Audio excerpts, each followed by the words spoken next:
baka nga ito na ang maiden voyage ng Cadenza Airlines. Last pick for the side of Nexplay Evos, we still need a hero for either Ureshi or H2O. And confirm, John Paul Salonga. How about one more time? Tala natin yung carry. Closing up the draft.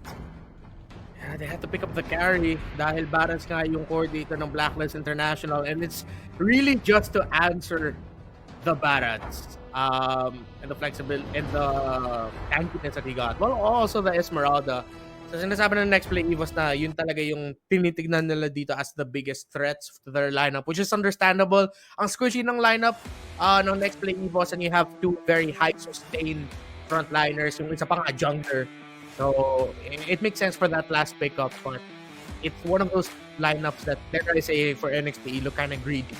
Dahil sa Sicilian, dahil sa carry, dahil sa Brody. That's a lot of time na kailangan ng NXP. Napaka-expensive. If I recall correctly, the last time we saw, well, at least in the pro scene, no, was MPL Season 8.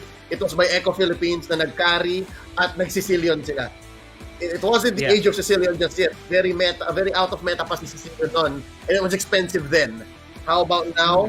Lalo na may Brody, we will find out. For Blacklist though, I gotta say, yung Valentina, I think this is one of the reasons why naging Pakito carry ito. Renmar, besides the fact that it's an answer to the Barats, is, tinan mo, yung daming tools nila na hindi magagamit ni Haji. Yeah, that's true. Actually, H2 running the Demon Slayer slash Mage Killer emblem. Yeah, the old name. Yeah, tell me you're old without saying you're old. Yeah. Naalala ko pa nung Mage Killer yan. Anong Demon Slayer? Demon Slayer. You were saying? Yeah, for NXP Evos, it's gonna be a different brand of NXP that we're seeing. Hindi naman sa hindi sila makaka-engage. Sobrang bilang lang talaga yung mga oras na pwede sila mag-engage. Why I actually like this adjustment here. Why? Sinubukan niya kunin yung Rock Ursa. Not sure was able to get it, pero since around same level silang dalawa ni Carry, I think it was wise was able to get the Rock Ursa there. But yeah, kailangan talaga maghintay dito ng NXP.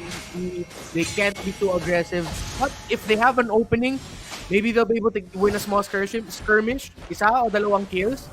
Pero a full-on team fight, medyo malabo pa sa may early game yan. Siguro mga 10 to 12 minutes in, that's when we'll see NXP was ready. Kung if they keep it close, ready to take a big fight. Yeah, it's reminiscent of the late Season 8 NXPE.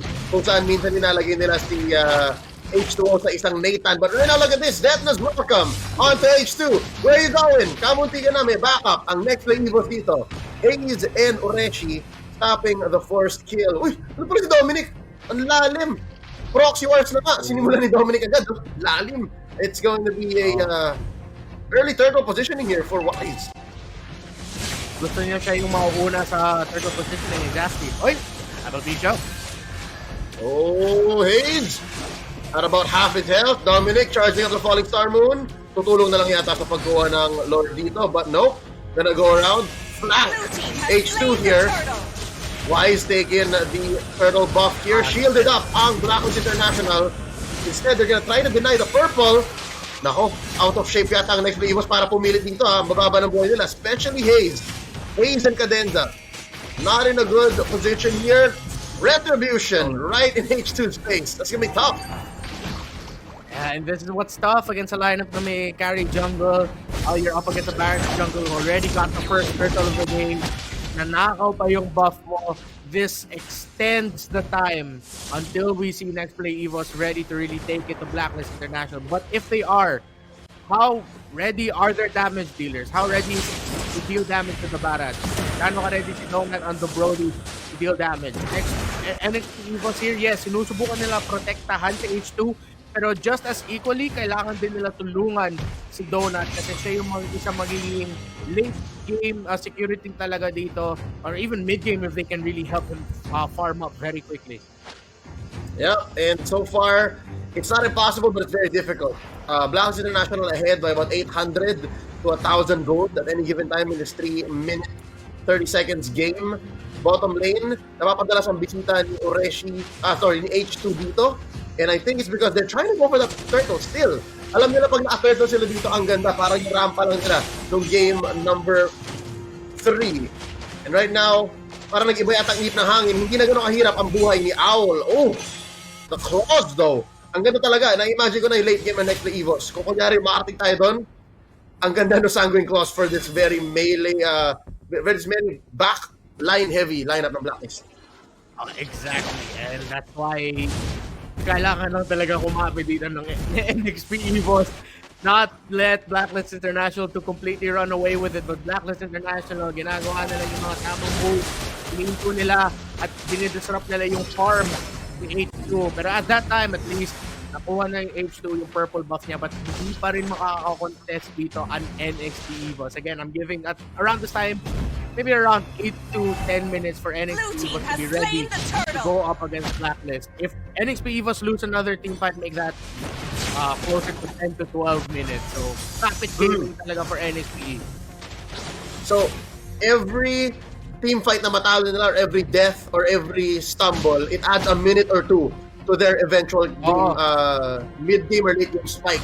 So, kailangan i-consider yan. Ang lalim ng cut ni Oreshi. Ang dami niya nagagawa dito dahil ito lang ang kaya niyang gawin because he's not gonna see Dominic. They're trying to do the same thing, both of them. And right now, at least bottom lane is a little safe. Like, top lane ang totoong laban dito. First blood family after 5 minutes.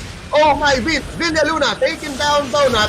Now Cadenza holding on. Mapapatay pa siya dito. There's the shield set in. And now Hayes can survive as well. At least it's damage control. They could have lost so much more. And right now, again, dito na lang nakaharap ng farm si H2. John Paul Salonga in bottom lane.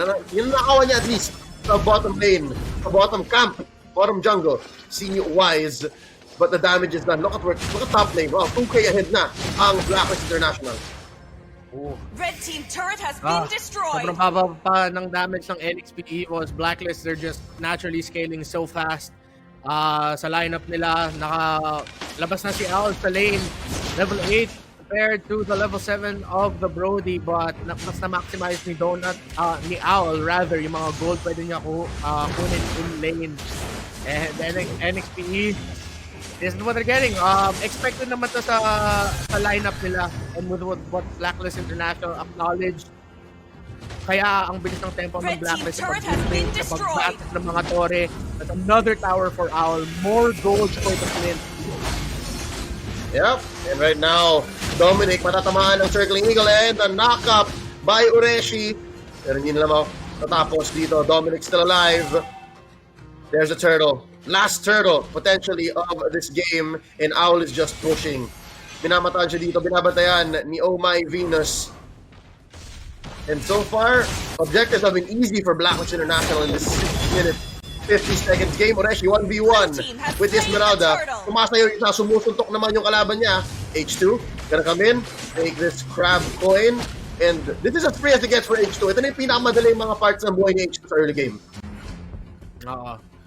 Be able to get that crab coin there, and parang yung heat map ng laro natin madalas dito sa purple buff. The Nexplay Evos just around this area. But NXP, see there, they have to roam around together. Pinoprotektahan nila ni Donut. Kailangan din nila protektahan unti-unti si H2. So, yun yung sinusubukan i-juggle ng NXP Evos kung sino yung marksman na tutulungan nila o mas titigitan nila para makukuha ng resources muna. Nag-ult si Hayes or nag-ult si Haji. Parang si Hayes. And off-camera kill by Donut onto Owl. Interesting na. What was that? Oh, tinulungan siya ni Cadenza. There you go. So talagang yung dynamic ng hatid Matilda. At least they find the kill here. Trying to close the gap. 2K. Dalawang ultimates na expend ni Cadenza and Donut para ma-take down si Owl. Pero they needed that. They needed that win for Donut. At kailangan nila onte ihinto yung momentum ni Owl, which was already getting out of hand. So for NXP, nakabuo na sila ng dalawang dominance eyes. If not mistaken, si Cadenza at si Oreshi nakabuo nun, which will help with the natural healing. I-reduce yung natural healing na meron ng Blacklist, and more importantly, mas low mga miyembro ng Blacklist. Oh! 4-man collapse. Maling eskinita, napasok ni Dominic doon. Binigyan siya ng Nexplay Evos. Let's see, Cadenza very low. Oh no. Haji trying to get some. Destroyed. Finds one, Donut's still alive, but just barely. And Haji wants to get one. Does Haji get a double? Tumatakbo pa si Donut. And Donut gets away. Close call. Could have been a disaster. But eventually finds one more. Babagsak si Hayes dito. The machine is on a roll. Nexplay Evos, little by little, nakakahanap na sila ng momentum. Not so much, but just enough to manage the minion waves, keep it all right, keep it close. Pero Haji with that flick, giving the flicker big. Team fight breaking down in mid. That's Donut laying down the law. Stacks on stacks. Quick lord take. 9 minutes, 15 seconds in.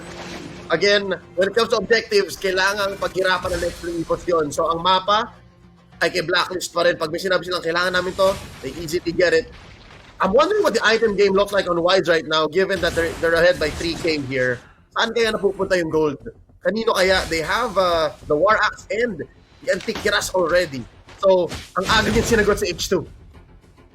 On the way to building the Thunderbelt, which will add like a little bit of range. Slow as well as physical defense. Kailangan against the double marksman setup ng Blacklist International. And looking at the items for Haji, kaya ang bilis ng cooldown reduction niya. Actually building the Enchanted Talisman with the Clock of Destiny. On the way pa ang build niya sa Lightning Truncheon. And they're pushing for mid. Look at the sync here. Early push. 10 minutes in. Lord to may bottom lane. Top lane. Pinagtunan ng pansin ni Mr. Del Rosario. 5 men here from Nexplay Evos in mid. Ganap sila. Dominic gusto mag-flank. Tutulungan yung push na may bottom lane. Big huge wave. Nice flow here. Haji. That's alias Hayes using that ult. Look at the damage. Donut can't engage. They're gonna swing onto this bottom lane inhibitor. Pumutok na yung shield. Wala nang wave ang Nexplay Evos doon. Blacklist International though, they brought one in. But still, you gotta respect the damage that NXP is putting on. Successful defense. Looking at the lineup for Blacklist. Okay. Oh, wait lang. Mamaya na yung lineup. May bawi dito si Donut. Taking down Haji. A shutdown on the Valentina. 2 for 1 so far. Ang palitan. Cadenza still alive. No burn is enough to take him down. 2 for 1. Renmar, you were saying about the lineups. The lineup for Blacklist International, naturally, it's hard to find a hero who can really get to the backline of Nexplay Evos para ma-disrupt. So, wait, Donut! Binigla nila si Donut. That's a kill by Al. And napasama pa yata kay Cadenza. Ureshi gonna go into Wise's belly. As the Detners welcome into the wall. Wrong wall though. Not enough of a distance to stun the Paquito. And there's the comeback potential. Wise still gets one. Naguja gone. A killing spree. And now H2 might go down here. Oh, goes back with the step. And right now, they're just happy to keep this inhibitor and their lives intact. Oh, pero hindi na naman si Haji. I thought Haji would go for it. To quickly sum up what I've been trying to say, the Bats Feast ultimate ng Sicilian, yun yung lagi kinukuha ni Haji. Sulit at yun sulit. Parang isang main, sulit na sulit, main initiation tool nga ng Blacklist International. Pag nakuha ni Haji yung ultimate ng Sicilian, he'll activate it. That's how he'll get close to the fight. And that's why nakakaabot sila sa backline nila, that range and the reach of having the Bats Feast on your Valentina na kinukuha niya from the Sicilian ng Nexplay Evos. Yep. Oh no, wait lang. Nasa heal doon sa may likod. Si Oh My Venus. Del Rosario on the swing back. Akinin niya si Donut. H2 forward to the backline. And then as well, 3 for none. Walang sagot ang Nexplay Evos dito. Mata-sandwich pa kaya yata. Si Bataanon. Tatalo na ni Dominic. Flicker on out. Let's see, can they get away with this? Hayes survived, but not the same. We can say for this inhibitor in mid. Makabait na si Oreshi. Mapapush ni Aulion. Bottom lane still up. They're gonna try to put some damage onto it. Oreshi bursted down by Owl. Ladies and gentlemen, it's just a matter of time. And now we have our champion in this national team selection tournament. Blacklist International have made it as a part of Sibol 2022. Masanay ka na marinig